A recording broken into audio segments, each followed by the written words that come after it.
নমস্কাৰ বন্ধুসকল, welcome to my YouTube channel Assam career job. আজি পুনৰ আপোনালোকৰ বহুত ভাল খবৰ আহিছে। DSS বিভাগৰ ফালৰ পৰা নতুনকৈ চাকৰি মুকলি কৰিছে 2026 বৰ্ষৰ ক্ষেত্ৰত।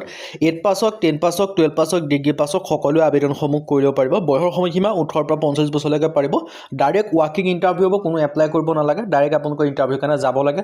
ক'ত হ'ব, কেতিয়া হ'ব, লগতে ভেকেঞ্চিখিনি ক'ৰ পৰা আহিছে, কি কথা, সকলোখিনি কথা এই ভিডিঅ'যোগে আলোচনা কৰা হ'ব। চ' যদি ভিডিঅ'টো ভাল পায় ভিডিঅ' লাইক কৰিব পাৰে, লগৰ চেনেলটো ছাবস্ক্ৰাইব কৰি দিব পাৰে। এনেকুৱা ধৰণৰ ভিডিঅ'সমূহ প্ৰতিদিনে পাই থাকিব। আৰু মোৰ হোৱাটছআপ চেনেল ভিডিঅ' ডেছক্ৰিপশ্যনত দিয়া আছে, তাত গৈ ফ'ল'টো কৰি দিব পাৰে। তেতিয়া আপোনালোকে ডেইলি জবৰ আপডেটসমূহ পাই থাকিব পাৰিব। আৰু ভিডিঅ'টো যিমান পাৰে সিমান বন্ধু যে শ্বেয়াৰ কৰি দিয়ক, যাতে সকলো বন্ধুৱে ডেইলি জবৰ আপডেটসমূহ পাই থাকিব পাৰে।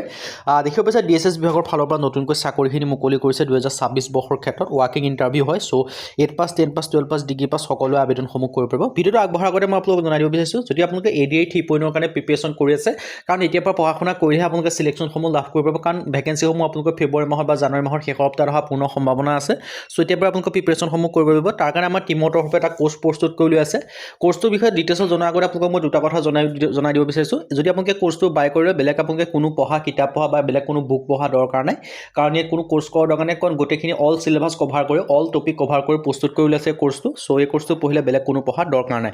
ছেকেণ্ড কথাটো হৈছে, এই কোৰ্চটোত বৰ্তমান 50% আপোনালোকৰ অফাৰ দি থকা হৈছে। চ' আপোনালোকে 50% অফাৰটো গ্ৰহণ কৰি আপোনালোকে বাই কৰি ল'ব পাৰে। ইয়াত আপোনালোকে এতিয়া আহিলোঁ বাই কেনেকৈ কৰিব, বাই কৰিবৰ কাৰণে আমাৰ হোৱাটছআপ নম্বৰ আপোনালোকে স্ক্ৰীণত দেখিব পাৰিছে 9707829183। আৰু আপোনালোকে আমাৰ হোৱাটছআপ নম্বৰটো আপোনালোকৰ ডেছক্ৰিপশ্যনটো পাই যাব, তাত গ'লেও পাব। নাইবা আপোনালোকে স্ক্ৰীণত নম্বৰ দেখিব, তাত আপোনালোকে মেছেজ কৰিলে হ'ল, তাৰপৰা বাই কৰি ল'ব পাৰিব।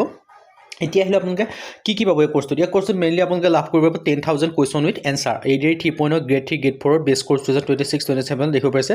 10,000 কুৱেশ্যন উইথ এনচাৰ লাভ কৰিব। অসমীয়া আৰু ইংৰাজী মাধ্যম দুটা মাধ্যমতে লাভ কৰিব পাৰিব। দ্বিতীয়ত লাভ কৰিব অল টপিকৰ A to Z এনালাইচিছ। যিমানখিনি টপিক আছে, যিমানখিনি ছাবজেক্ট আছে, গোটেইখিনি ছাবজেক্টৰ যিমানখিনি টপিক আছে, সেই সকলোখিনি টপিকৰ A to Z এনালাইচিছ আপোনালোকে লাভ কৰিব পাৰিব। ছ'চিয়েল ষ্টাডি কি ছাবজেক্ট পাব মই জনাই দিব বিচাৰিছোঁ। ছ'চিয়েল ষ্টাডি পাব, জেনেৰেল নলেজ পাব, মেথমেটিক্স পাব, ৰিজনিং পাব, ইংলিছ গ্ৰামাৰ পাব। এনেকুৱা ধৰণৰ ছাবজেক্টবিলাক আপোনালোকে লাভ কৰিব পাৰিব। আৰু লগতে আপোনালোকে কি পাব, আপোনালোকে যেতিয়া কোৰ্চটো পঢ়িবৰ পিছত আপোনালোকে নিজকে পৰীক্ষা কৰি চাবৰ বাবে মক টেষ্ট দিব লাগিব। মক টেষ্টৰ কাৰণে ইয়াত আপোনালোকে টেষ্ট পেপাৰ লাভ কৰিব পাৰিব। লগতে আপোনালোকে প্ৰিভিয়াছ ইয়াৰ কুৱেশ্যন পেপাৰ লাভ কৰিব, PYQ আপোনালোকে লাভ কৰিব। লগতে কুৱেশ্যন পেপাৰখিনি লগতে আপোনালোকে এনচাৰ চিটো লাভ কৰিব পাৰিব।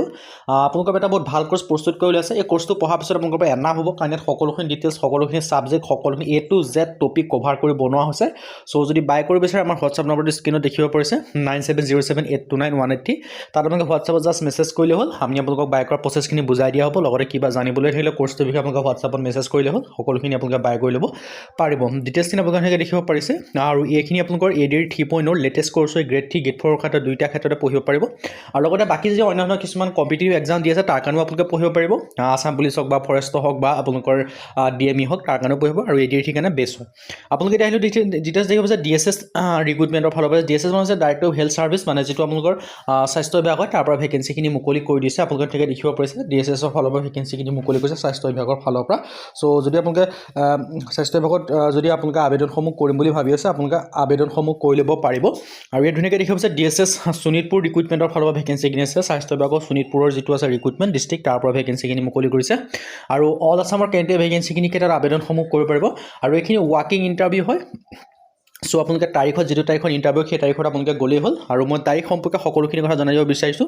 ইয়াত দেখিব পাৰিছে শোণিতপুৰ স্বাস্থ্য সেৱা যুটীয়া সঞ্চালকত চাকৰি আহিছে। এপ্লাই হিয়াৰ নাও। আৰু মিনিমাম আপোনালোকে যে 8 পাছ কৰিছে, তেতিয়াৰ পৰা আবেদনসমূহ কৰি ল'ব পাৰিব। 8 পাছ হওক, 10 পাছ হওক, 12 পাছ হওক, ডিগ্ৰী পাছ হওক, সকলো আবেদনসমূহ কৰি ল'ব পাৰিব। আৰু ইয়াত দেখিব পাৰিছে DSS শোণিতপুৰৰ ফালৰ ভেকেঞ্চিখিনি মুকলি হৈছে স্বাস্থ্য বিভাগত। আৰু টোটেল ভেকেঞ্চি আছে 5টা। কোৱালিফিকেশ্যন দেখিব পাৰিছে মিনিমাম 8 পাছ কৰিলেই হ'ল। আৰু জব টাইপটো দেখিব পাৰিছে আছাম গভৰ্ণমেণ্টৰ জব হয়। এপ্লাই এমাউণ্টটো অফলাইন যোগে, মানে এপ্লাই কৰা আপোনালোকৰ কোনো কথাই নাই, ডাইৰেক্ট আপোনালোকে ইণ্টাৰভিউত গ'লেই হ'ল। ইণ্টাৰভিউ পাছ কৰিলে ফাইনেল চিলেকশ্যনসমূহ লাভ কৰিব পাৰিব। প্ৰথম যিটো ভেকেঞ্চি আছে চিকিউৰিটি ষ্টাফৰ ভেকেঞ্চি মুকলি কৰিছে, যিহেতু চিকিউৰিটি আছে। আৰু মেল ফিমেল দুইটাই আবেদন কৰিব পাৰিব। যে কিছুমানে ভাবে যে ফিমেলে নোৱাৰিব নেকি, নাই, ফিমেলেও পাৰিব, মেলেও পাৰিব। কাৰণ ইয়াত মেল ফিমেল সকলোৰ কাৰণে ৰিজাৰ্ভেশ্যন চিষ্টেমটো দি থোৱা আছে। মেলৰ কাৰণে কিমানটা ৰিজাৰ্ভেশ্যন আছে, ফিমেলৰ কাৰণে কিমানটা ৰিজাৰ্ভেশ্যন আছে, সেইটোও জনাই দিয়া হ'ব। চ' ভিডিঅ'টো শেষলৈকে চাই থাকিব পাৰিব। ইয়াত দেখিব পাৰিছে মেল কেন্দ্ৰৰ কাৰণে 3টাকৈ ৰিজাৰ্ভেশ্যন আছে, ফিমেলৰ কাৰণে 2টাকৈ ৰিজাৰ্ভেশ্যন আছে। আৰু জব টাইপটো দেখিছে কণ্টেক্সুৱেল বেচিছৰ ভেকেঞ্চি হয়।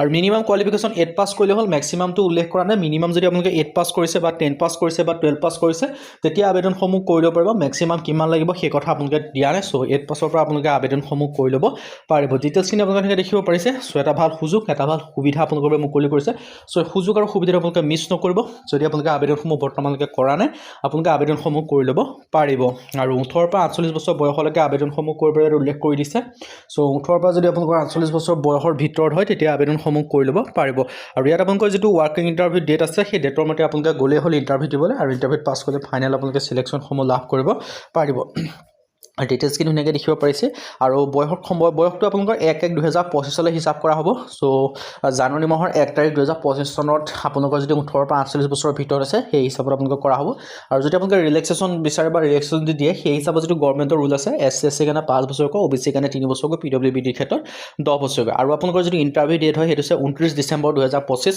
আৰু টাইম আছে 10টা বজাত ভেনু হৈছে কনকলতা চিভিল হস্পিটেল শোণিতপুৰ তেজপুৰ যিটো গহপুৰত আছে কনকলতা চিভিল হস্পিটেল তাত আপোনালোকে ইণ্টাৰভিউ পাতিছে 29 ডিচেম্বৰ তাৰিখে 10টা বজাত চ' যদি সিকিউৰিটি ষ্টাফৰ কাৰণে আবেদনসমূহ কৰিম বুলি কৈছে আপোনালোকে আবেদনসমূহ কৰিব পাৰিব 29 তাৰিখে 29 ডিচেম্বৰ তাৰিখে আপোনালোকে ইণ্টাৰভিউ 10টা বজাত আপোনালোকে গ'লে হ'ল আৰু যিখন আছাম ষ্টেণ্ডাৰ্ড ফৰ্ম হয় সেই ফৰ্মখন আপোনালোকে ভালদৰে ফিল আপ কৰি মেলি লৈ যাব লাগিব কাৰণ সেই ফৰ্মখন আপোনালোকে তাত লগতে ডকুমেণ্টছখিনিও জেৰক্স কৰি লৈ যাব সেইখিনি আপোনালোকে চেক কৰি আপোনালোকে এপইণ্টমেণ্টসমূহ লাভ কৰিব বা ইণ্টাৰভিউ পাছ কৰিলে চিলেকশ্যনসমূহ লাভ কৰিব পাৰিব আৰু ডিটেইলছত মই জনালোঁ যিটো ADI 3.0 কাৰণে আমাৰ টিমৰ পৰা যিটো কোৰ্চ লৈছে কোৰ্চটোৰ কথা মই জনালোঁ ইয়াত কোৰ্চটো বাই কৰিবৰ কাৰণে যিখিনি আছে সকলোখিনি ছাবজেক্ট বা সকলোখিনি চিলেবাছ সকলোখিনি all subject all topic cover কৰিব বনোৱা হৈছে চ' যদি বাই কৰিব বিচাৰে বাই কৰা হোৱাটছআপ নম্বৰটো স্ক্ৰীনত দি থোৱা আছে দেখিব পাৰিছে 9707829183 তাত মেছেজ কৰিলে হ'ল বাকি আপোনালোকৰ এডভাৰটাইজমেণ্টৰ লিংক বা এপ্লাই লিংক সকলোখিনি বা এইটো যিটো আপোনালোকৰ এপ্লিকেশ্যন ফৰ্মৰ লিংক সেই সকলোখিনি লিংক আপোনালোকে ভিডিঅ' ডেছক্ৰিপশ্যনত পাই যাব চ' ডিটেইলছখিনি জনাই দিব বিচাৰিলোঁ চ' আপোনালোকে যদি ইণ্টাৰেষ্টেড হয় ইলিজিবল হয় আপোনালোকে ইণ্টাৰভিউ ডেটত যাব আৰু ইণ্টাৰভিউত পাছ কৰিলে ফাইনেল চিলেকশ্যনসমূহ লাভ কৰিব পাৰিব